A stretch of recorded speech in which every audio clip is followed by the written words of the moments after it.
Good afternoon, everybody, and welcome to the UCen Open Fora of 2022, the fourth week. My name is Timo Halttunen, and I'm coming from University of Turku, Finland. And I have the pleasure to host this week's Open Fora. And our topic for today is inclusive learning. And the title is Building a World Where Everyone is Welcome. And today we have one masterclass presentation from University of Mainz in Germany. I'm inviting our speakers Maria and Beate from Mainz to start today.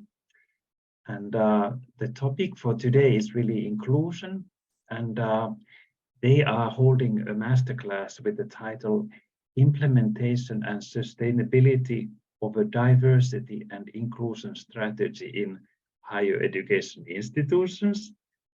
Let me first introduce our speaker Maria a little bit. So she's the head of Equality and Diversity Office at Johannes Gutenberg University in Mainz and a diversity trainer. She has accompanied the development process of the diversity strategy at the university already since 2013. Her tasks include providing strategic advice to the central and decentralized units of the university regarding the realization of a diversity-oriented university culture. So there's a lot of things to learn from this presentation. And I think then after that, our colleague Beate from the same university will go into more details on how you work in practice then. So after all this, Maria, are you ready for your presentation? Thanks a lot for the introduction. I'm very happy to be here today and to discuss with you how we all together can work on a diversity sensitive and inclusive university culture in the future.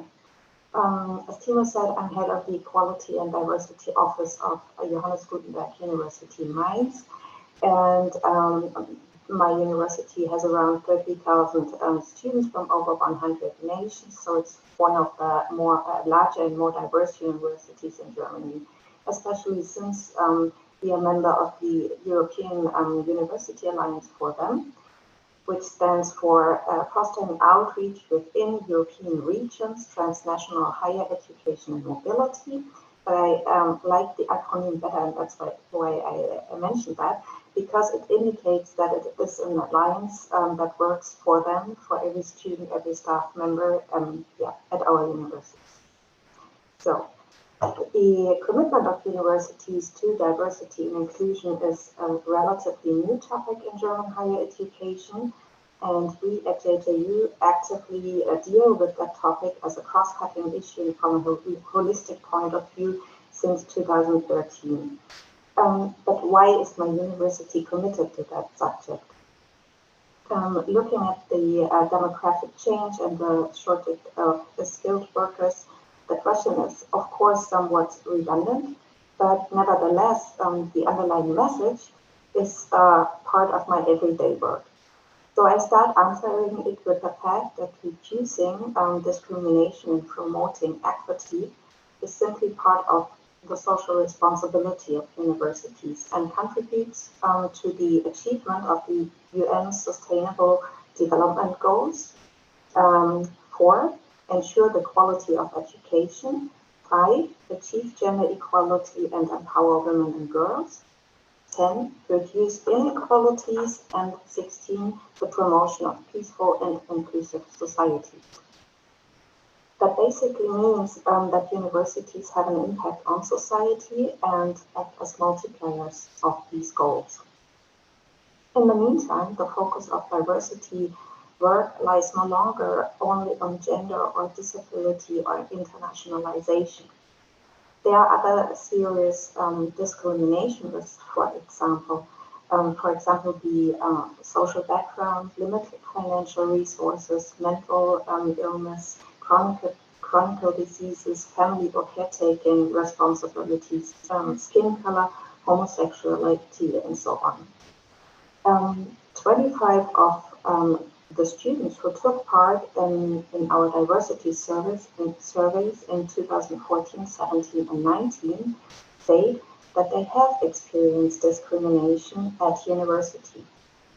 I have to admit that there might be a bias on that because students or persons who have already experienced discrimination are more likely to take part in those surveys. But no matter what, if it's 25% or only 10% of our students who have experienced discrimination, we should do everything possible to make sure that our university is a non-discriminatory space. And besides that, there are other good reasons to actively engage with diversity work. At JJU, we follow the learning and effectiveness approach to diversity, which combines the fairness and anti-discrimination approach and the market access approach. Like companies, universities are subject to constant change and can benefit from different views and different perspectives.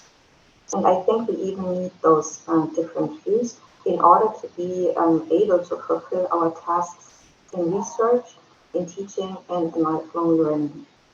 And that means that we have to create the conditions for these different perspectives to find their way into our universities. And I would even go so far to say that meritocracy requires a diversity-sensitive and inclusive environment. A diversity-sensitive university culture also has positive effects on our employees and students and can contribute to their job satisfaction, for example. To be attractive for students and international students and employees, we need to consider diverse needs, cultural, linguistic diversity, and so on more proactively, and not only because it is state-of-the-art in other countries like the US or Canada, or a growing number of European countries, but also because an active diversity management, if you want to call it like this, might help handling the challenges of internationalization, of lifelong learning, and so on. And after all, an active approach to diversity policies, or diversity management helps to professionalize the academic system in optimizing the collaboration, for example.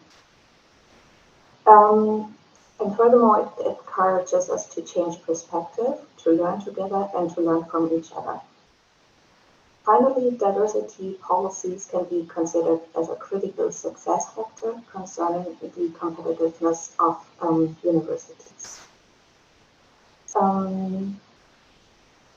Dara Ahmed, a British-Australian writer and researcher, whose areas of research include the intersection of feminist theory, lesbian feminism, queer theory, affect theory, critical race theory, and racism, describes diversity work as a banging your head against a brick wall job. Taking my everyday experience into account, I can somewhat understand this statement. Diversity work often takes place in a field of tension between legally secure administrative action and diversity-sensitive action. Because diversity work, the expectations to diversity works are often contradictory.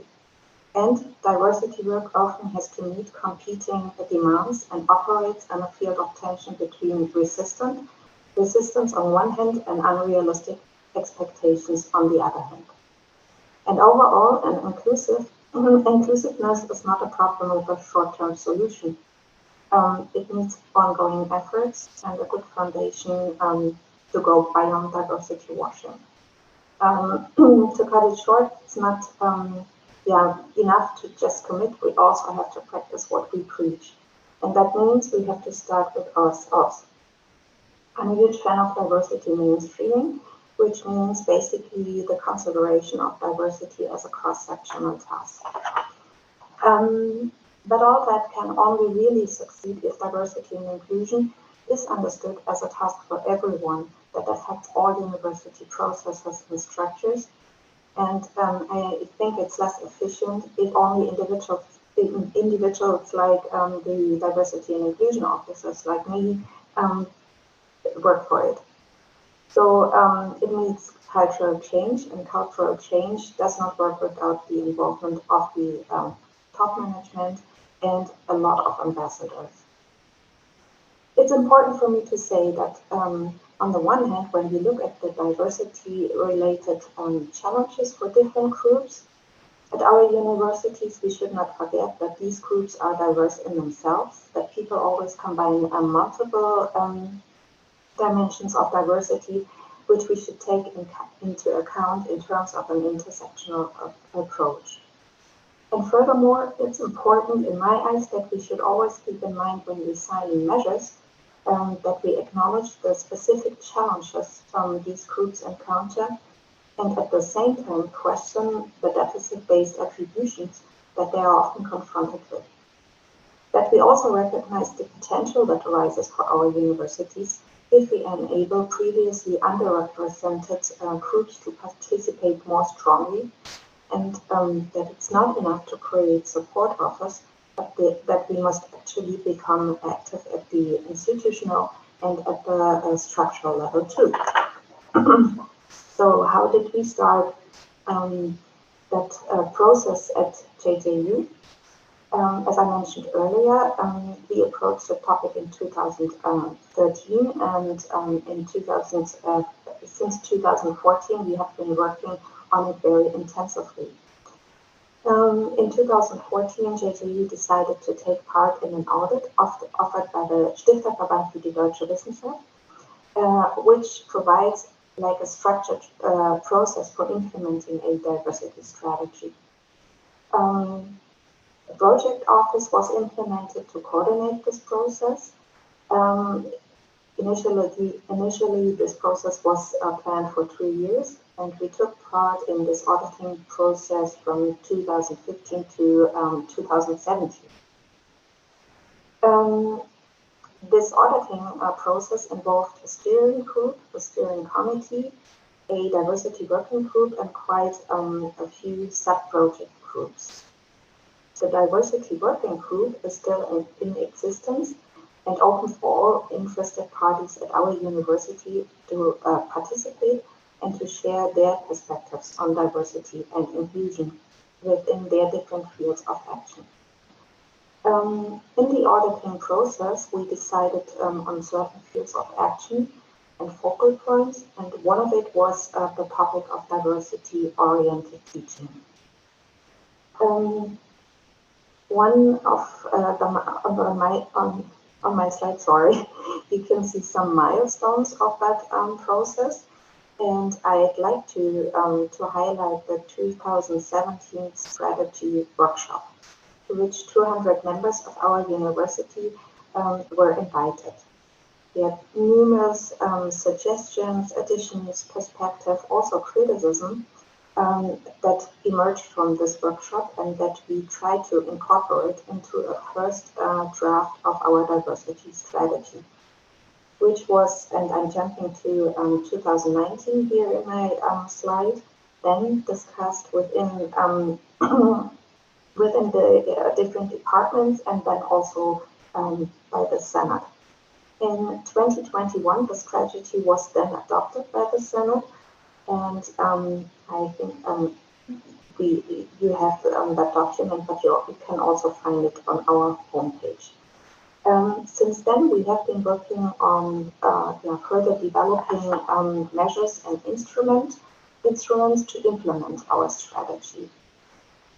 And we also started the re-auditing process this year to reflect what we have reached so far and to reflect our activities in this area of diversity and inclusion. So cultural change, which is basically the overall goal of our diversity strategy, is hard work, and while everyone is responsible for helping to shape and support it, it also needs strategically be managed. And that means that diversity activities have to start at different levels. For us at our university, it was therefore very important to avoid isolated solutions. So if we take a look on the individual level, this means, for example, we create counseling and empowerment and support services for marginalized and disadvantaged or underrepresented groups or individuals. One example of this is a anti-discrimination office, which was established this year and is now responsible for all members of our university. I keep the individual level short to come to the institutional level, which essentially means improving the organizational culture and the interaction within our institution.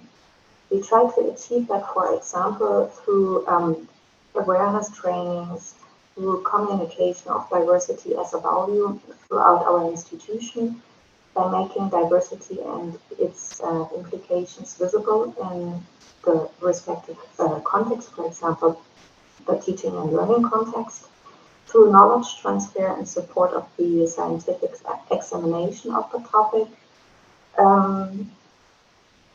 through anti-bias sensitization offers for the management level within our university, through diversity sensitization offers for teachers and for persons who are responsible for the supervision of junior scientists, as well as employees in the supporting areas. Now I'd like to jump to the structural level and processes at our university. I already mentioned the diversity mainstreaming, which might be an idea for the future. Some examples from my institution are that we have this regular exchange with the diversity working group on current diversity-related challenges and discuss those findings with our president. We have developed criteria for diversity-sensitive design of our workshops within my office, and try to implement these within other institutions. We are involved in the planning of gender-neutral sanitary facilities, for example. We are we talk with the respectable offices in regard of the possibility of changing names for non-binary students. We have regular student service on diversity and discrimination risks at our university. Yeah, and a lot of we try to give support and diversity, gender and diversity consulting services to all the central and decentralized departments at our university that engage with that topic. And I do think that we also, as university, have to work at a level that goes beyond our university. And we do that, for example, through the participation in an exclusion conference that was held at our university in 2020. We participated in a development process of an action plan against racism and group-related violence within our federal state. And of course, through the exchange on a national and international level about this important topic, which is also part of our tasks here in my office, because that gives us as universities the opportunity to develop and to learn from each other. So thank you very much for that opportunity.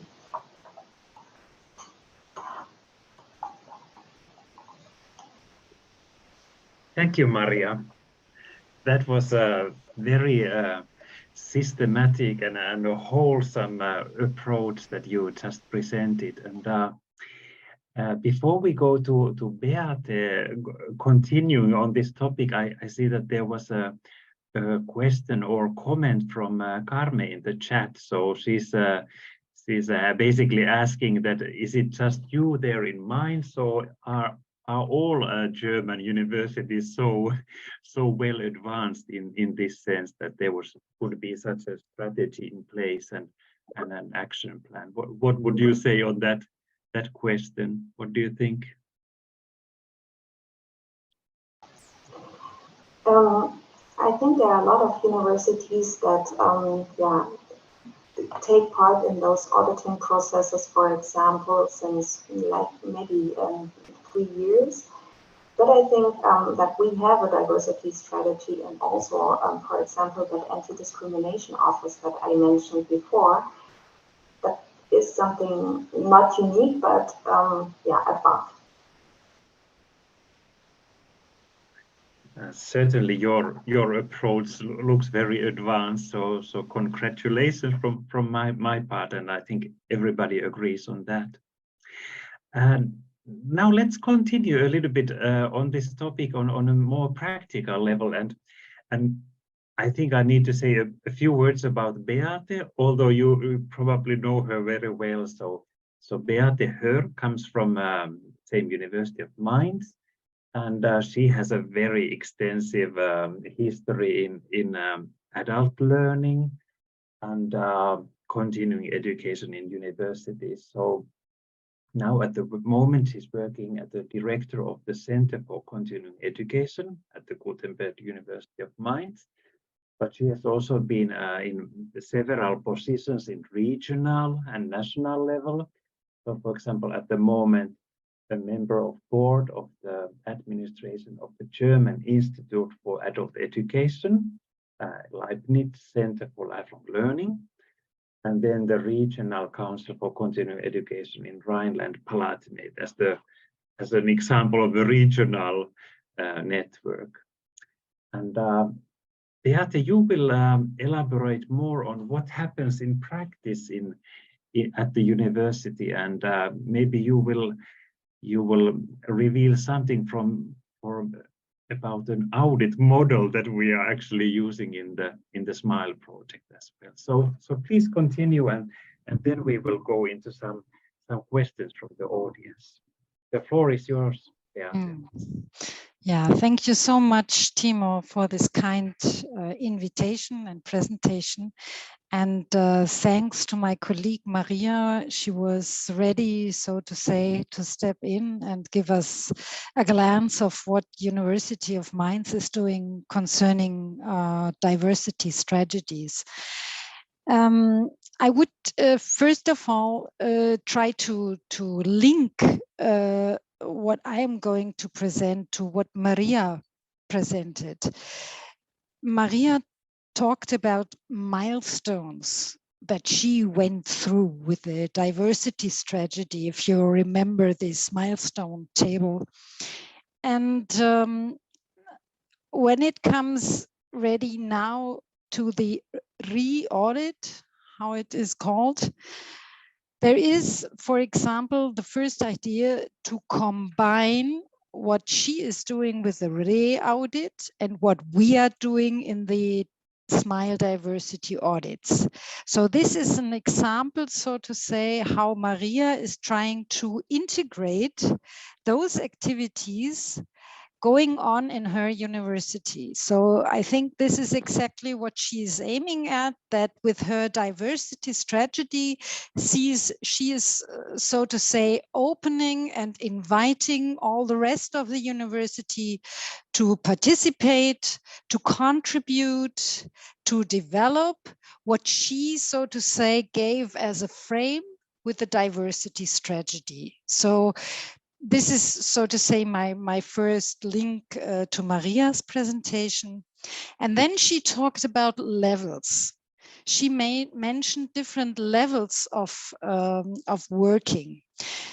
On the institutional level, I would say that the fact that my unit is, so to say, participating in the SMILE project, this is a strong hint that the diversity strategy at University Mainz is not just, so to say, an etiquette you are wearing or a promotion gag or whatever.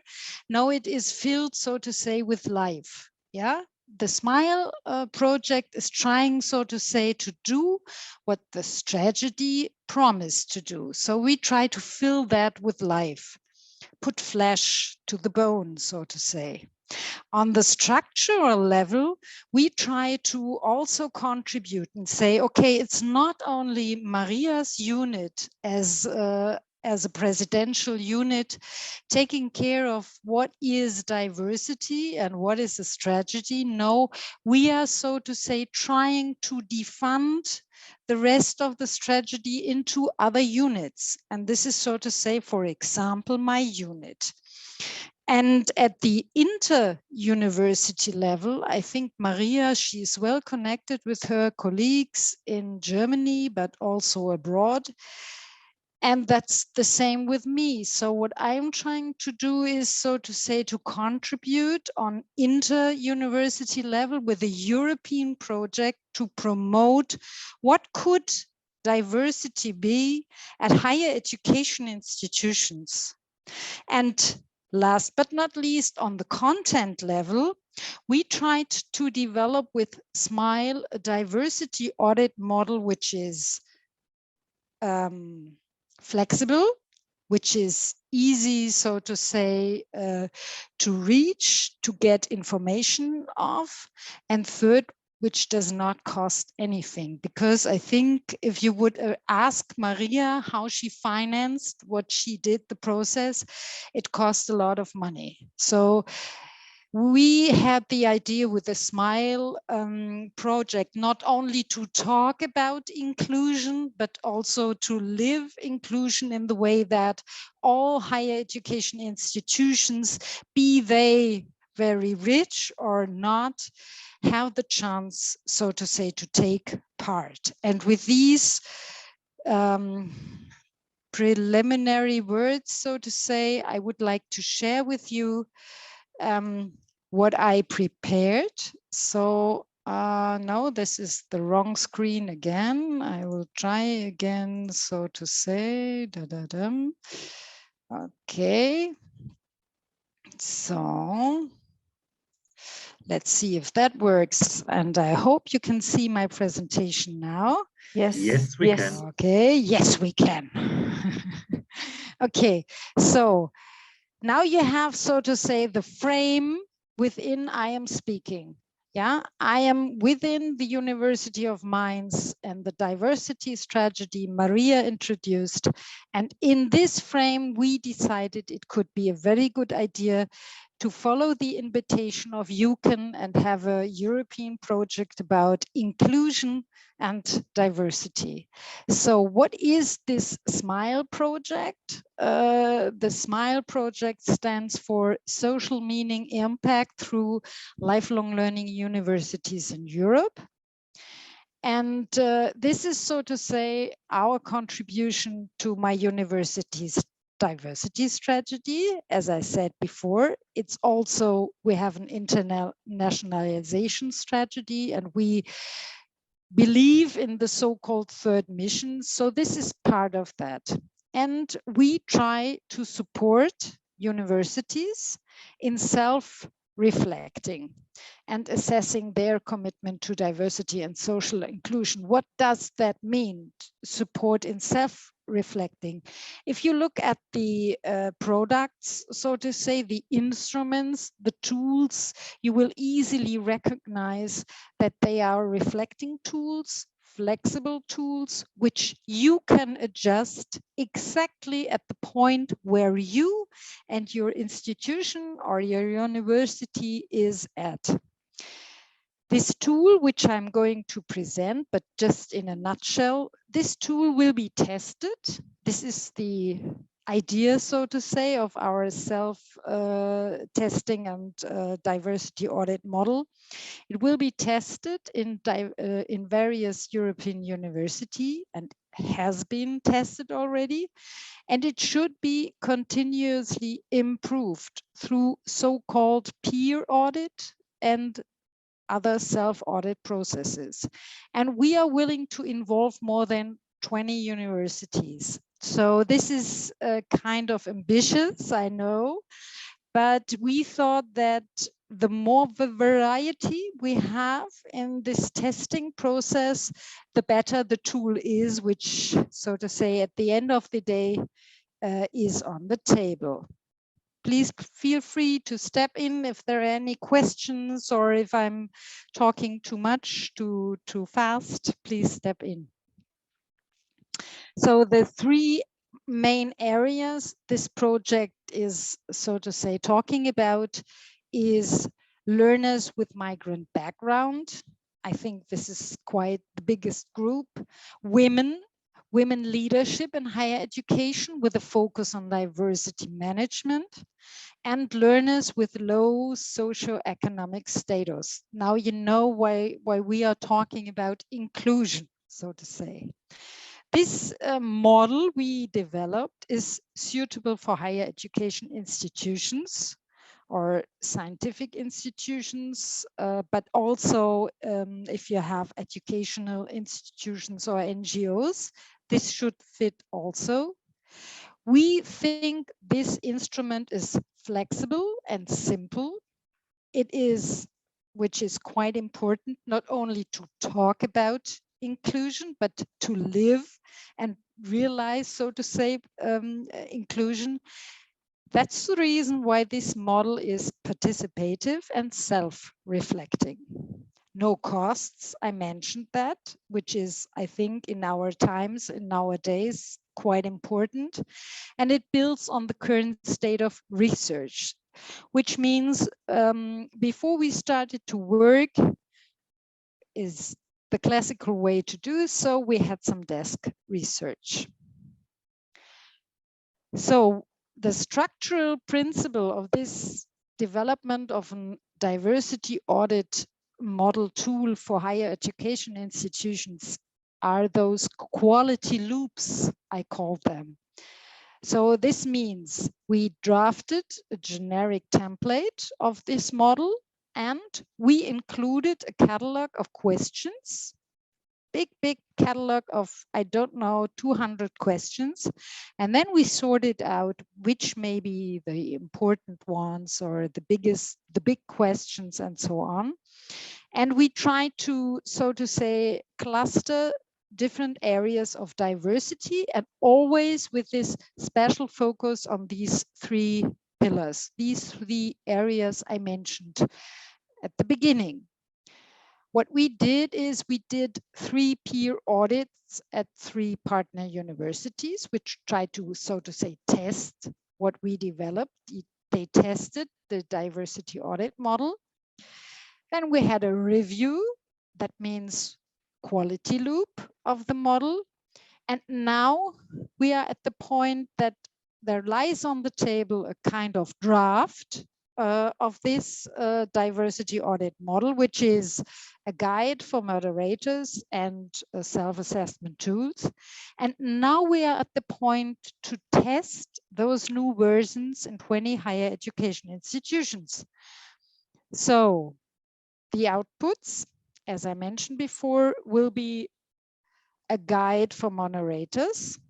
So that means a recipe, so how to run an audit session on diversity in higher education institutions.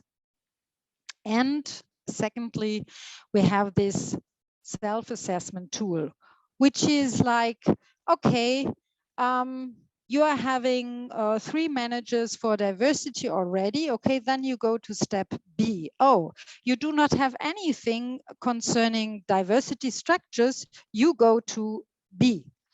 So this kind of self-assessment tool tries to figure out what is your starting point? Where are you and your higher education institution when it comes to diversity? Are you, so to say, advanced level?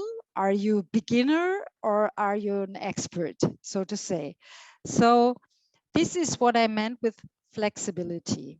And another output I would like to mention is, because Maria, she talked about content. She said, okay, the last level she talked about was content level. And I think this is quite important, because on this content level, I mean, you normally have things like intercultural trainings or welcome events, whatever.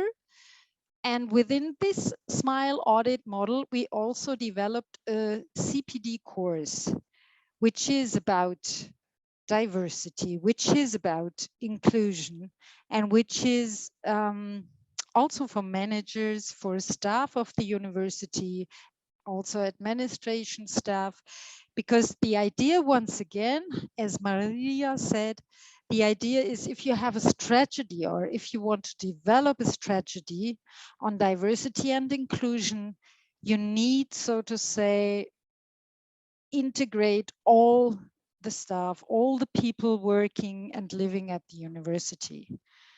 So this is, in a nutshell, what we are doing in this SMILE project. And if you have any questions about that, please feel free to contact us or Maria. She's also ready, I think, to ask questions and to forward me anything when it comes to SMILE.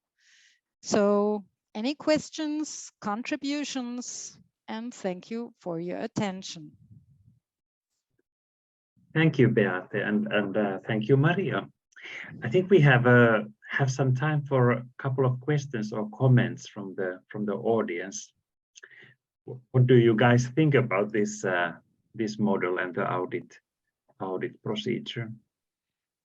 I think Diana has raised her hand, so maybe you would like to say something, please. Yes.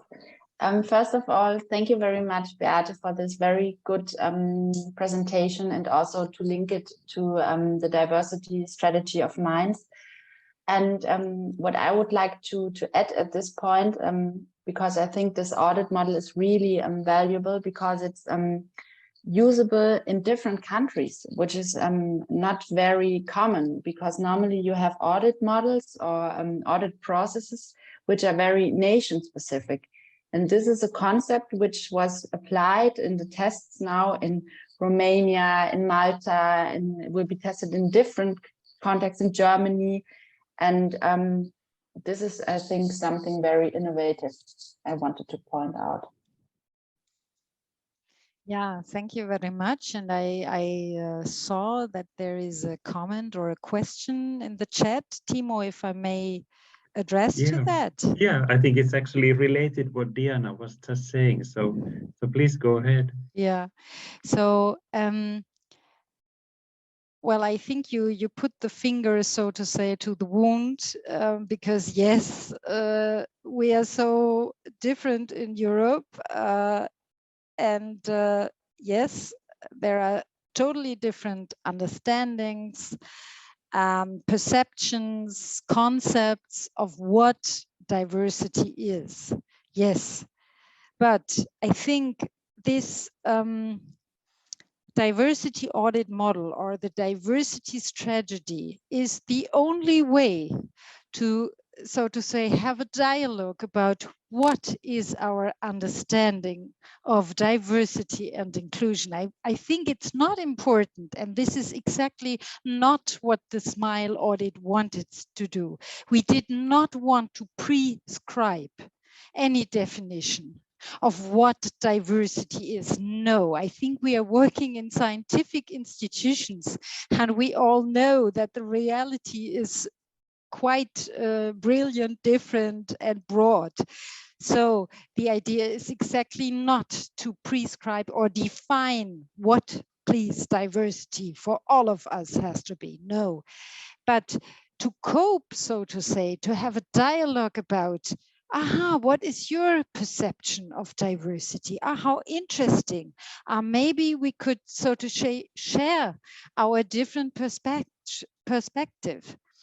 And I think this is also the only aim, because I am doing European projects exactly for this reason, to exchange with you about what's your concept of diversity and why. Yeah. And this model, so to say, I think if you take it honest and if you are, so to say, serious with what you are talking about, it has to be flexible. It can't be a prescription, because every institution, also in Germany, I know Maria knows that very well, we are so different also in Germany. I mean, you couldn't go there and say, okay, this is your diversity definition, please implement it. No, this is not the way. And this is, I Exactly. think, as I understood, the idea of this SMILE diversity audit model, to give you the freedom to implement it your way.